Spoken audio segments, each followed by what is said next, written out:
A tip of the cap to you, and thank you for joining us here on the Pilot Money Guys New Year's episode, or flight as we call it. We're going to talk a little aviation news, and we'll get to the main course, which is also our Q&A session. Here's our financial topic.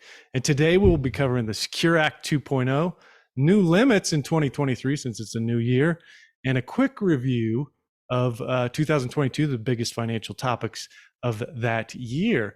I'm your host, wealth manager and 737 captain, Robert Eklund, call sign Rubber Mallet. Captain Rubber Mallet. Captain Rubber Mallet, CRM. Per usual, I'm joined by certified financial planner and former F-16 737 pilot, Charlie, the Godfather Madling. Thank you, sir. Oh, I butchered your last name. It's all right. It's all right. Mattingly. Yes. Whatever. Mattingly. Oh, that's a good one. All right. Hey, aviation news.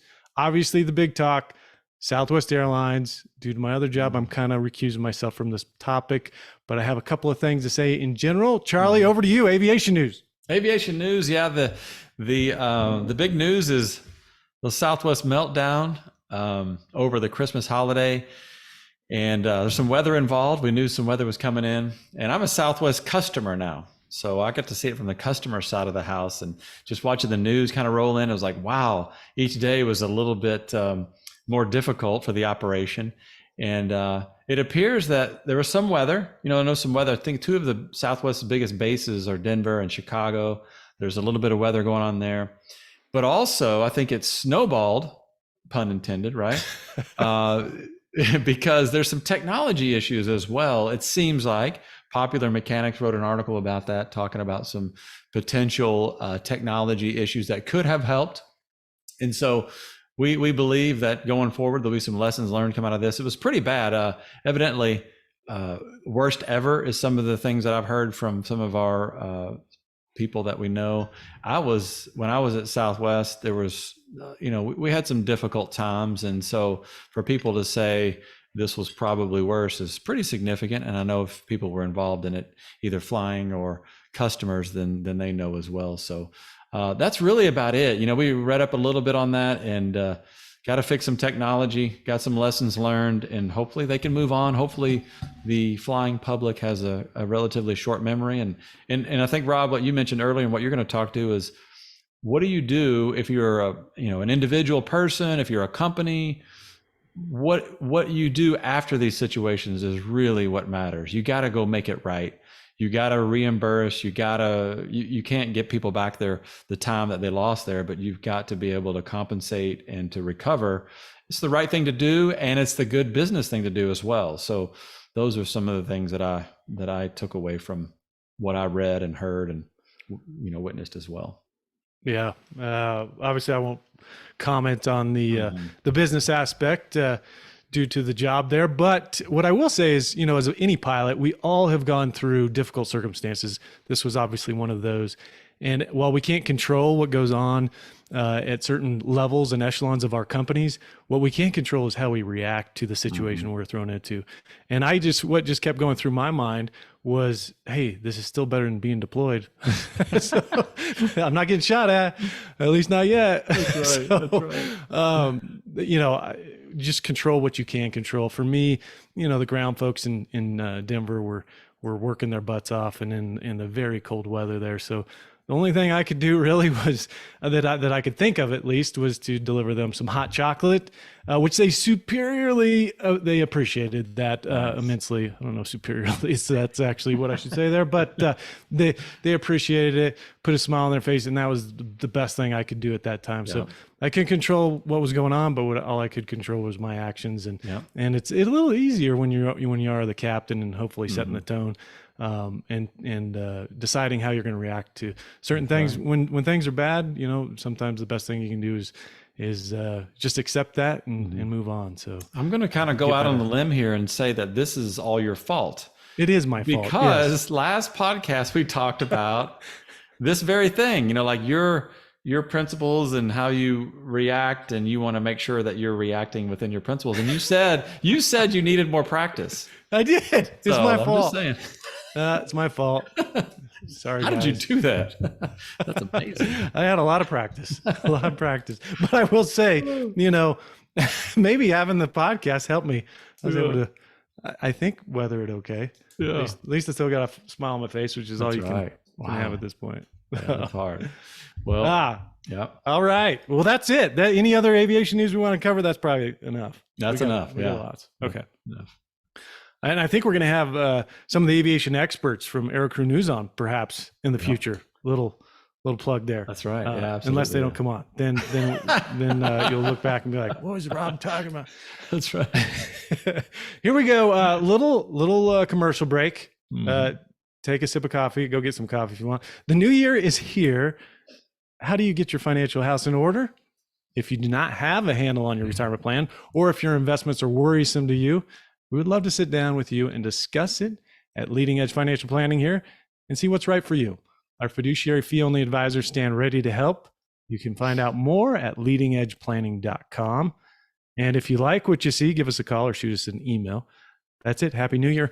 Moving along, we got Q&A, which is also really our financial topics today. We got Secure Act 2.0, which Charlie, we were talking yesterday, he was suffering through one of the painful one of the workshops on it.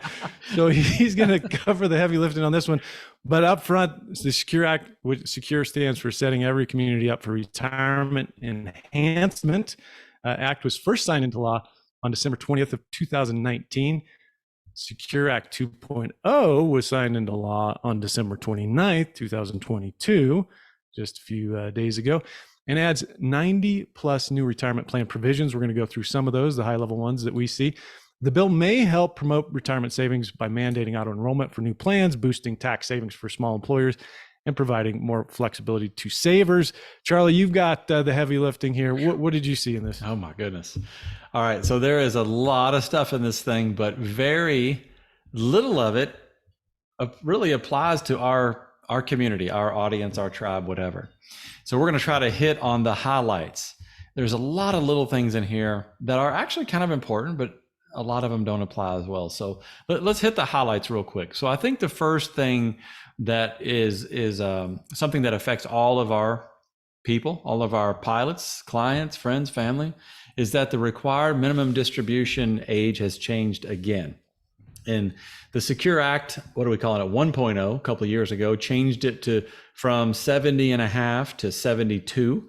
And now it is 73 or 75, depending on when you were born. So 1951 to 1959, those that were born in those years, your RMD age is 73. And if you were born, after 1960, like you and I, Rob, our RMD age is 75. So that's interesting. That's, a lot of people. Unfortunate for Kevin. That's right. Did Kevin not make the cut? But anyway, kidding, Kevin. Kidding. The professor is a little older than both of us, and maybe wiser, but definitely wiser. So who does this affect and why? I mean, we just said the year, but a lot of people are pulling out their distributions from IRAs anyway, or 401ks. They need that. That's what they need to live on. So a lot of times, Rob, we think about maybe like yourself, you're going to have a military pension. You may not need as much RMD, and you're going to be required to pull out at a later date, which is good, but it's also something that I think requires some planning, because, and let's use you as a case study, you're going to be able to delay that, which is great, because you're not pulling out money that you are required to be taxed on, whether you need it or not. And that makes people angry, Rob. We've experienced that. They're like, I have to take this out and I have to pay taxes. That makes me angry. Yeah. Don't tell me what to do. That's right. And people hate taxes enough as it is. But what's going to happen now is you're going to go, Yahoo, I don't have to do this until 73, but we're still using the same life expectancy tables. So you're going to just pull out a higher amount, right? So there's still going to be some pain there, possibly. Again, a lot of people are using the required minimum distributions for a living. That's how they create their income. But this presents a planning opportunity. I don't want to get too bogged down into this one thing, but think about more Roth conversions, because now, prior to age 73, you're just going to have that much more time, essentially 2.5, 3 more years than a couple of years ago to do that. That's going to reduce your required minimum distributions. And it's just to be a much more efficient way of doing things. Not only that, your heirs, when your children inherit your money, they will inherit a Roth, which will be required to be taken out in 10 years. Well, actually, Roth or non-Roth, 10 years. Inherited IRAs are required to be taken out 10 years. But at least if it's Roth, they won't have to pay taxes on it in such a compressed time frame. That's what I'm trying to get at, Rob, because Secure Act, the biggest change in Secure Act 1.0 was the death of the stretch IRA, and that's what we're talking about. Yeah, I love it because it gives you more flexibility, a little more flexibility in your planning. And you know, if you're working with an advisor, make sure you rerun those plans to account for this updated age RMD schedule. Absolutely. All right, moving on. Well, I spent a lot of time on that. The other change is it used to be that Roth 401ks had a required minimum distribution, which made no sense because a Roth IRA did not. Okay, they did away with that. So it's a minor thing because people were simply rolling over their Roth 401k to a Roth IRA, problem solved, but now you don't even have to do that. So that's important. That's smart. I mean, they weren't getting they were requiring you to take out a minimum distribution, but you weren't being taxed on it. So why would they make you do that? That's right. Yeah. So and they did away with that. Yeah, I think that rule is a microcosm of this entire act or bill or whatever, because it's a lot of little changes like that cleanup. Yeah. There you go. But there are a couple little nuggets in here. All right, faster, funnier, as we say. For all of you pilots out there that have, let's say, a self-employed spouse, like a real estate agent or something, this is a good opportunity. Now, a SEP and a SIMPLE IRA, those are mainly for self-employed people. You can have a Roth SEP, which is great. That's a really nice one. Now, that's not going to apply to most of our pilots, but if they have a spouse or they know someone that is self-employed, that's a big deal. All right.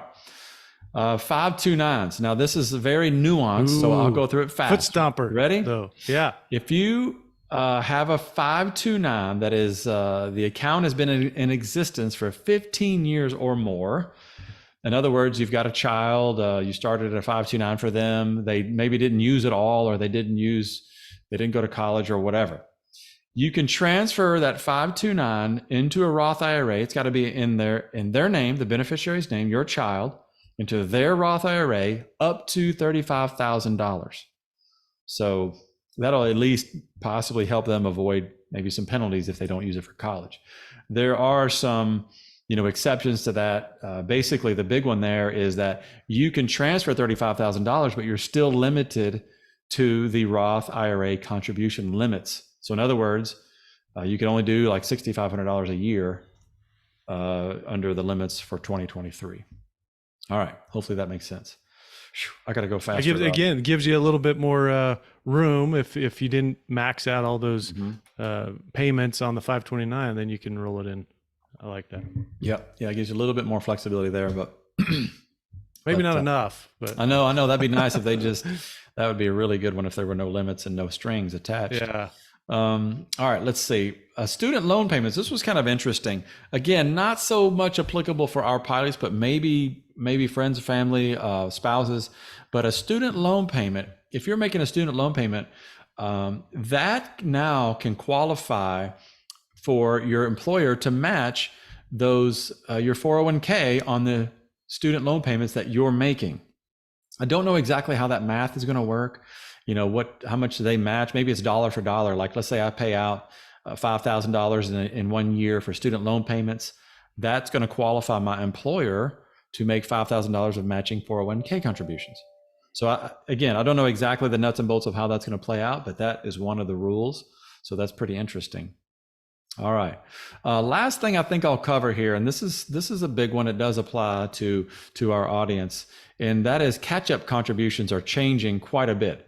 In 2025, if you're age 60, 61, 62, or 63, your catch-up contribution is going to be $10,000. And I think currently it's $7,500 is the catch-up contribution. So in 2025, if you're those ages, 60 through 63, the catch-up contribution is going to be $10,000 or 50% more than the standard catch-up contribution that year.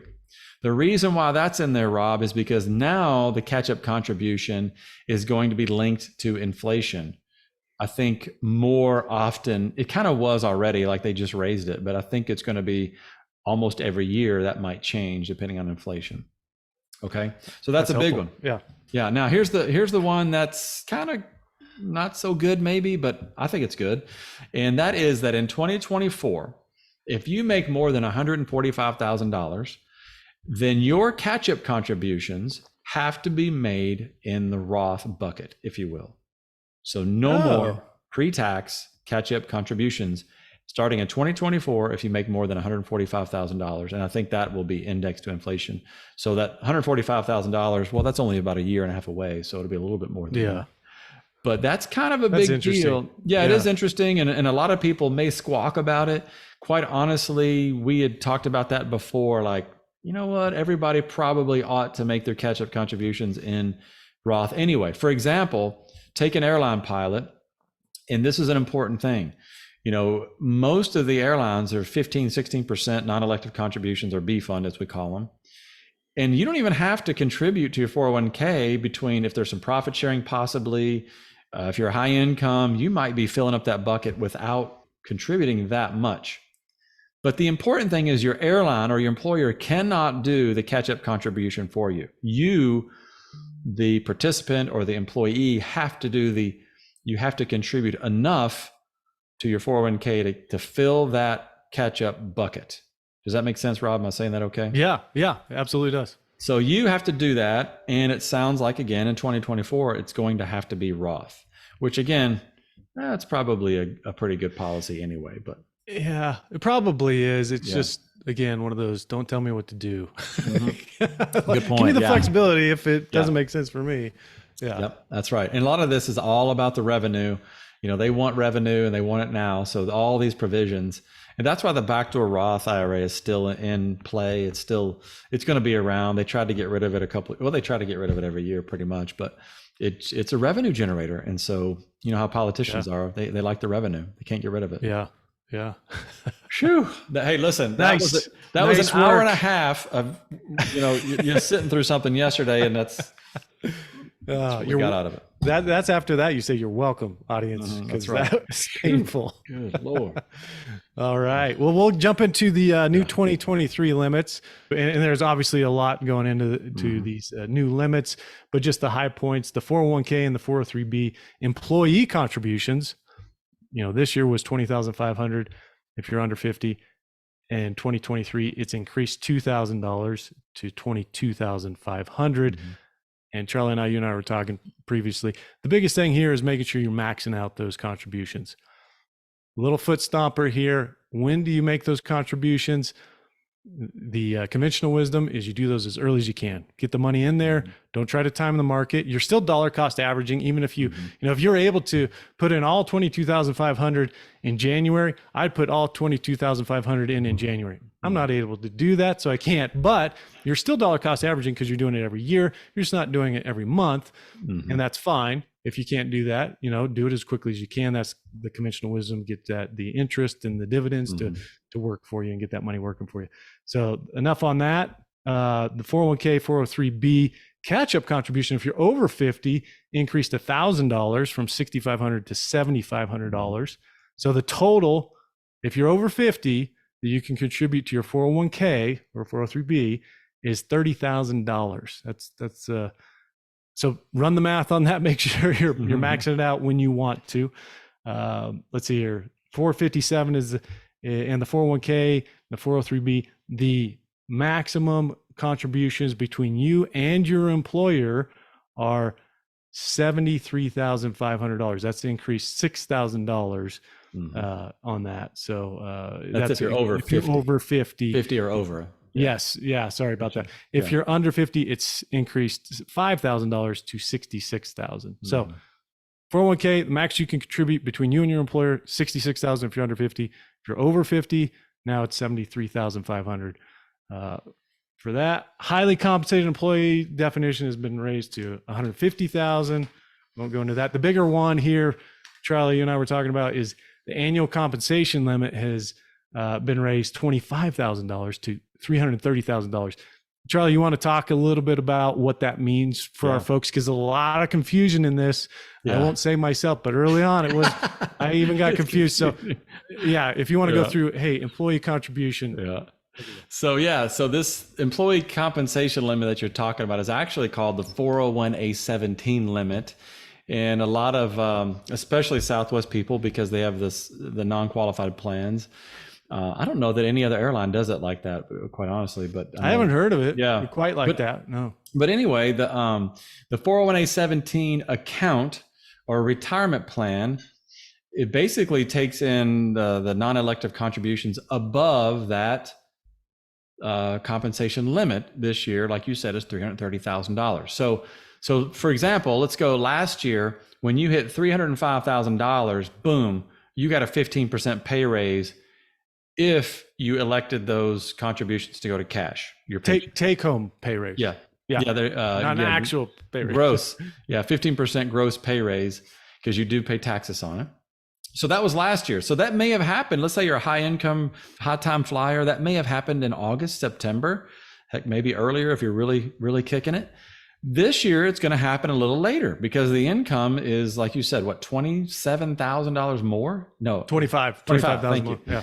So that's quite a bit. So maybe another month or two, you're going to hit that limit, and then you're going to get that 15% gross pay raise. Or if you've elected that money to go into your 401A17 account, that's when it will do that. So boy, that's a lot of, this is like the highest number podcast we're just reeling off numbers here. Like a lot of numbers. You're probably confused, but bottom line there is when you hit $330,000, you're going to stop contributing to your 401k if you haven't already hit that limit. I would expect most people have, but $30,000 over 50, if you haven't hit that limit, then it will stop. So you're going to start seeing that go into your paycheck as opposed to going into your 401k. Yeah. And to kind of summarize what you just said, companies are not allowed to put money in your 401k, matching money or non-elective contribution money. They're not allowed to do it over $330,000. That's why there's an IRS limit on it. And so that's why it's got to go somewhere else. And sorry, go ahead, Charlie. Yeah. The other big limit is what you talked about, is the 415 excess. And again, that's, you'll notice, the Southwest people will notice, hey, I've got an excess retirement plan. And this limit is $66,000 if you're under 50, or $73,500 if you're over 50. Once you start getting contributions from your company more than those amounts, 66 or 73.5 respectively, for under 50 and over, then those contributions will either A, go into your paycheck again, or B, go into the excess retirement plan. Again, I think most airlines get that in their paycheck, taxed. But again, those are limits set by the IRS. So that's why those are set. That's why those limits exist at your airline, because the IRS sets them. And just to foot stomp, the 401k limit for over 50 folks is $73,500. What goes into that is your $30,000 of your contributions, which includes your catch-up contributions of $70,500, and your employee contributions. In the case of some employees call that the non-elective contribution. And then the third part is if you happen to get profit sharing, that will also go in to fill up that bucket. So those are kind of different. Anything else you want to talk about? We threw out a ton of numbers there. And so if you're still with us, if you haven't poked your eyeballs out with a rusty spoon yet, then let me go over just a couple things, maybe think about how to apply these things. If you're contributing Roth to your 401k, if you're a Roth contributor, then you need to think about the contribution rate, because if you just have a 10% contribution rate, and you want to get your limits $22,500 or $30,000 into Roth, then you need to crank up your contribution rate to probably at least 12%. I did not redo the math, but it's been done before, and it was about 12%, because your employer's B fund, non-elective contribution, will squeeze out your contributions. They'll get to that limit we talked about before you've had the ability or the opportunity to get all of your Roth money in there, those limits. So that's important. If you're a Roth contributor, it's important. If you're not, it kind of doesn't matter. That's an important one. Again, we mentioned earlier that the company cannot do your catch-up contribution. You've got to do that as the employee pilot. Let's see other highlights here. Rob, we talked about this. We think this is a big deal. I think it's FedEx and maybe UPS and American. They have the ability to do after-tax 401k contributions. And it's especially important, I think, at FedEx because I believe they're at 9% NEC. And so, and of course, they have a pension, which is awesome. So does UPS. And I think their NEC is a little higher. But these higher limits, the 66,000 and the 73.5, allow for those folks to do more into their after-tax 401k. Okay, and we can explain the nuts and bolts of all that. We're not going to go into it, but mega backdoor Roth. Yes, they get more of an opportunity now than before to do that mega backdoor Roth, because you can they can contribute after-tax 401k because they're not at that IRS limit yet, and then they can convert that to Roth, which is awesome. Yeah. So call us, reach out, and we can go through that with you if you're at those airlines and see what opportunity exists for you there, because I think that's a big deal, Rob. It is a big deal. Now, that said, if you're at FedEx and UPS, living the high life, you might living the dream. Living the dream. Look at your goals, decide how much you need to be saving. You might get to the point where you're saving too much. I shouldn't even be allowed to say that, I don't think, but you might get there. So run the numbers, think about what your goals are, what you're going to need in retirement, and what you plan to do with it. But what I love about it is you have the ability, again, don't tell me what to do. So you have the ability to go up to that amount with that mega backdoor Roth, which is great. Now, all of that is 401k. I won't throw in the other numbers because most of our folks are 401k folks. 401k limits, right? Separately, that does not count for your backdoor Roth, your Roth IRA limits. When your traditional and Roth IRA limits have been raised $500 to $6,500. You can contribute in 2023. If you're under 50, if you're over 50, the catch-up contribution is still $1,000. That did not change, so you can get in $7,500 if you're over 50. And again, that's separate from those 401k numbers we talked about, so you can still contribute to those if you would like. The other quick nugget here is for you, those of you contributing to your HSA. The HSA contribution limit for a family coverage has increased $450 to $7,750 for the year. So, and the catch-up is still $1,000. That didn't change, just like the IRA there. Hey, Rob, I'm going to stress one thing, and that is that anyone, regardless of income, can contribute to an after-tax IRA. Yes. I think that was the most misunderstood or the most missed nugget there, is that, hey, I'm a high income earner now, I can't contribute to the IRA, and that's not true. You can always contribute to the after-tax IRA, and whether that's the smartest place to contribute, we don't know. Depends on your situation. But if you're able to convert that to Roth, it's a great opportunity. That's the backdoor Roth. And of course, there's always the taxable brokerage where there are no limits, no restrictions, and that is a great account as well. So we need to probably get into some of that. We maybe need to do a podcast on the value of a brokerage account versus these other ones, because that's something that has been coming up quite a bit. But that's so important, I think, Charlie. This is one of the most common misconceptions I run into with pilots is they don't understand that they can max out their 401k. And for the military folks, that is included with their TSP. So then I think there's a mindset, I maxed those out, I can't contribute to my IRA or my Roth IRA.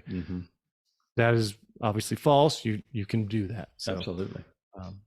But the to your point there a little bit, Charlie, is the limit that you would then have to do a backdoor Roth has changed to, it starts at 218,000 and it kind of fades out. So the real magic number here is 228,000. So if you make more than 228,000, you cannot contribute directly to a Roth. You have to do the backdoor Roth. Exactly. So that is changed just a little bit there. That's all the numbers I'm gonna throw at you. True. Charlie. There's some estate and gift tax exemptions. I'm not gonna get into it. More importantly, moving on. If you've hung with us, I hope, or you can just fast forward. Maybe we can put, I don't know, can we get our folks to put in like a little whatever chapter button so they can Maybe fast so. forward to this biggest financial topics of 2022. We're going to be talking mainly what Dimensional Fund Advisors has fed us here, which is a lot of good stuff. But we're going to talk market volatility, stock performance in recessions, the Fed's impact, benefits of long-term investing, and the value bounce back. And those are the biggest financial topics of 2022, or at least some of them. Kicking it off with market volatility. Charlie, obviously the market was pretty darn volatile here. And I'm just going to read this if you're okay. You have anything you want to jump in here with? Or? No. Okay. So the stock market slides over a few days or months may lead investors to anticipate a down year, right? But a broad market, U.S. market index is positive returns. And this is, again, talking about the market volatility, which was extremely volatile over 2022, if you didn't know that. The broad market U.S. market index has positive returns in 17 of the past 20 calendar years. 17 of the past 20 has been positive, despite some notable dips in many of those years. Even in 2020, when there were sharp market declines, obviously COVID, associated with the COVID coronavirus pandemic, U.S. stocks ended with year gains of 21%. Wow. That's, volatility is a normal part of investing. It happens. You look close, it looks nasty. You pull back, looks much nicer. Tumbles may be scary, but they shouldn't be surprising. A long-term focus can help investors keep perspective. So that's volatility there. Stock performance in recessions. Obviously, recession's been on everyone's mind lately and has captured the financial professionals. I guess it's been on all financial professionals' minds and being asked by investors throughout the end of 2022, and will probably continue in 2023. And it's a hot topic, obviously. Ultimately, the piece shows that markets around, the piece that Dimensional Funds are referencing here, it shows that their research shows that markets around the world have often rewarded investors even when the economic activity has slowed. So even when the stock market starts to look like it's in trouble, it will eventually bounce back and reward investors for that ability to invest during a recession. So I think that's a big takeaway. There's a great again, Dimensional has a great slide deck, or at least one exhibit that I've actually started to include in some of my presentations there, Charlie, that talks about, hey, here's from 1926 to 2021, I think it was, and here's every recession. And you look at it, I'll put it in the show notes here, I'll link to it, but it shows every recession, and it has obviously the 100,000 foot view, and the market just continues to grow and grow and grow. Obviously little dips, but over time has been very good, and we'll talk a little bit more about that in a sec. But it's a fantastic slide for you folks. The next one here is the Fed's impact. Obviously, the Fed's rising interest rates here have been on the top of folks' minds in 2022, and will probably continue to be in 2023. But some investors may worry that rising interest rates will decrease equity valuations and therefore lead to relatively poor equity market performance. However, history says otherwise. History offers a good news. Equity returns in the U.S. have been positive on average following hikes in the Fed funds rate. That's the biggest takeaway. I won't belabor that point. Benefits of long-term investing. This is David Booth. This is bread and butter. I might get a little long because we hound on this so much. We're living in a time of extreme uncertainty and the anxiety that comes along with it. Against the backdrop of war, humanitarian crisis, economic hardship, it's natural to wonder what effect these world events will have on your long-term investment performance. While these challenges certainly warrant our attention and deep concern, they don't have to be a reason to panic about markets when you're focused on a long-term investing portfolio, right? We talk about this all the time. And he goes on to say, imagine it's 25 years ago, 1997. I can't believe that's already 25 years ago, Charlie, but 1997, I was a freshman at the Air Force Academy. J.K. Rowling just published her first Harry Potter book. General Motors is releasing EV1, an electric car with a range of 60 miles. Wow. The internet is in its infancy. Y2K looms. Remember the Y2K? Yep. Bro? And everyone is worried about the Russian financial crisis. So a stranger offers to tell you what is going to happen over the next 25 years. Here's the big question. What would you invest in would you invest in the stock market? Would you invest in the stock market at all, knowing the following events were about to happen? I'm about to say them. And could you stay invested? The Asian contagion, Russian default, the tech collapse, 9/11, stocks that had the lost decade, the Great Recession, the global pandemic, and the second Russian default. If you had all of those, would you be investing in the stock market? What would you be thinking? Be hard, right? Yeah. So with everything that I just mentioned, what would you have done? Would you have increased your equity holdings? Would you have decreased them? Well, he goes on to say, let's look what happened from January of 1997 to December of 2021. The U.S. stock market returned on average 9.8% per year. Wow. 9.8% during all those things. It went crazy. 9.8%. If we should just stop, we should have just put that up and just left, Charlie. Yeah. A dollar invested at the beginning of the period would be worth about $10.25 at the end of the period. These returns are very much in line with what returns have been over the history of the stock market. How can that be? The market is doing its job. It's science. That's what it happens. And the final one here is values bounce back. Obviously, this one we've been celebrating quite a bit because we've been pretty big value investors, Charlie. But value's recent turnaround has rewarded investors who remain disciplined following its prolonged slump. In addition to reminding us how quickly the premiums can show up, which is why it's so important, and this is me going off script here, it's so important to have somebody to help you stay the course in those tough times.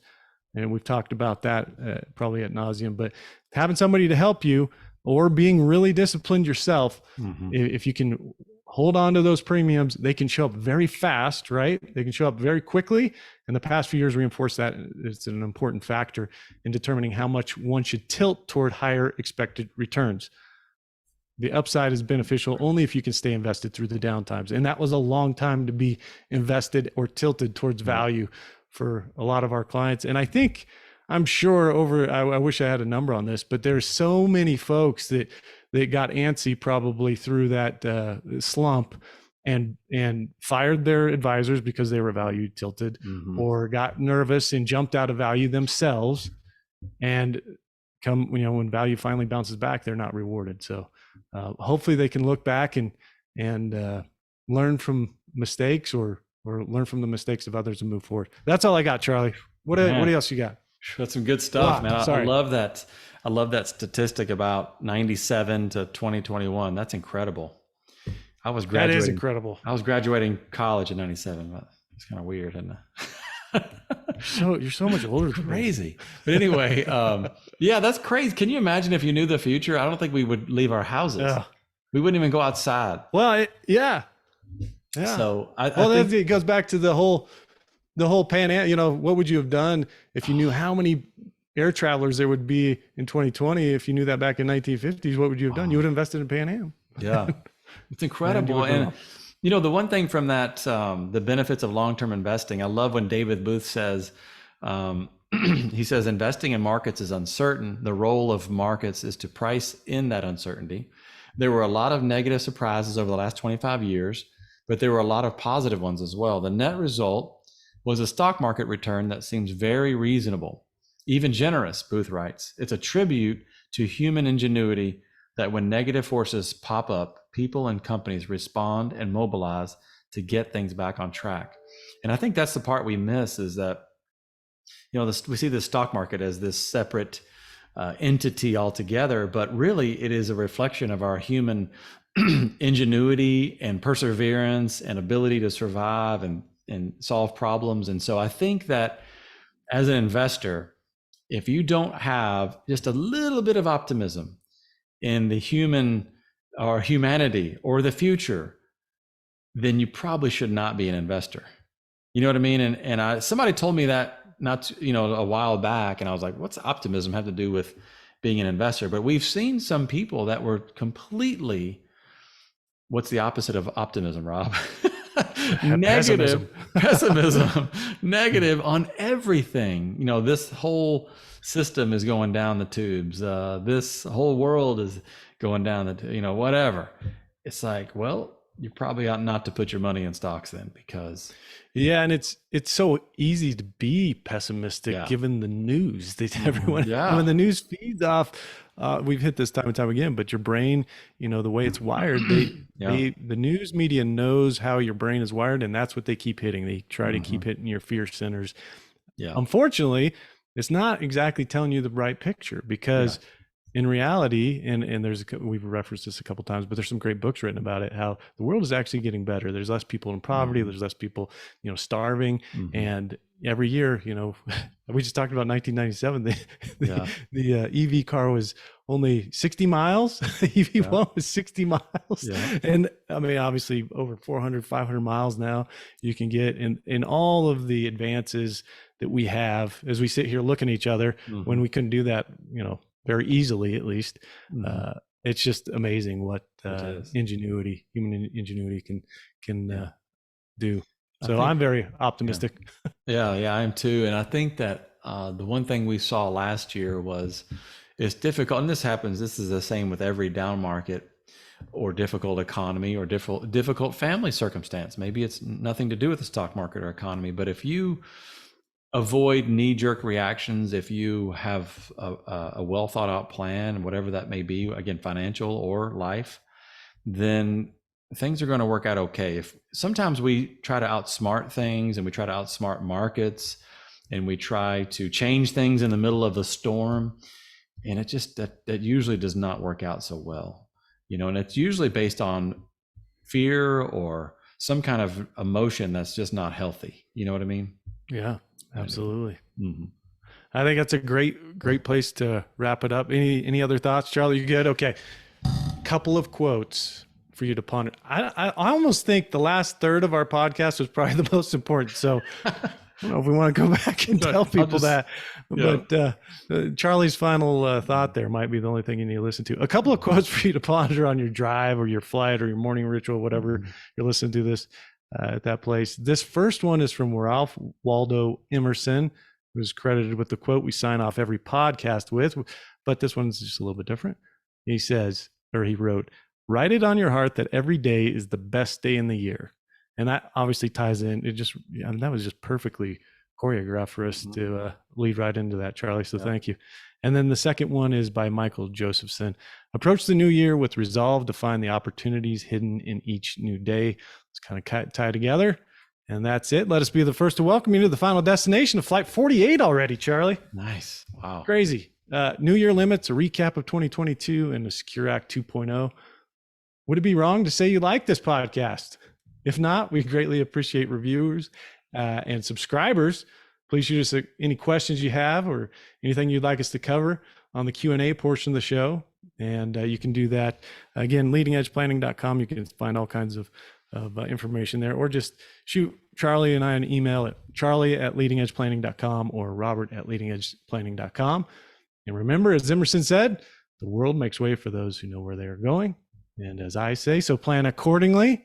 From all of us at Pilot Money Guys, we wish you a happy new year again, filled with soft rides and smooth landings. Leading Edge Financial Planning, LLC is a registered investment advisor. Advisory services are only offered to clients or prospective clients where Leading Edge Financial Planning and its representatives are properly licensed or exempt from licensure. For additional information, please visit our website at www.leadingedgeplanning.com. The information provided is for educational and informational purposes only and does not constitute investment advice, and it should not be relied on as such. It should not be considered a solicitation to buy or an offer to sell a security. It does not take into account any investor's particular investment objectives, strategies, tax status, or investment horizon. You should consult your attorney or tax advisor. The views expressed in this commentary are subject to change based on market and other conditions. These documents may contain certain statements that may be deemed forward-looking statements. Please note that any such statements are not guarantees of any future performance, and actual results or developments may differ materially from those projected. Any projections, market outlooks, or estimates are based upon certain assumptions and should not be construed as indicative of actual events that will occur. All information has been obtained from sources believed to be reliable, but its accuracy is not guaranteed. There is no representation or warranty as to the current accuracy, reliability, or completeness of, nor liability for, decisions based on such information, and it should not be relied on as such.